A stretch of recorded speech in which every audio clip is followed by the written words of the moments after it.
అందరికీ వందాలండి. ఇదేంటండి? ఉల్లిపాయ తెలుసు కదండి. ఇది కట్ చేస్తే ఏమొస్తుందండి?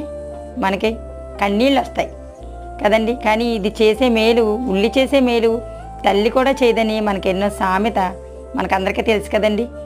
అలానే ఉల్లి ఎన్నో మేలు చేస్తుంది. ముందు ఏడిపించినా మనకి మేళ్ళే చూపిస్తుంది. అలాగే యేసుక్రీస్తు వారు కూడా, యేసుక్రీస్తు వారిని నమ్ముకున్న మనము మనకు ముందు కీడొచ్చినా, బాధలు వచ్చినా, కన్నీళ్ళు వచ్చినా, కష్టాలు వచ్చినా, ఇరుకులు వచ్చినా, ఇబ్బంది వచ్చినా మనకేం చేస్తారండి? మేలే చేస్తారు ఆయన. వాటి వెనకాల ఇప్పుడు కూడా మనకు మేలు దాగి ఉంది. మహాలోకమే మనకు ఉందండి.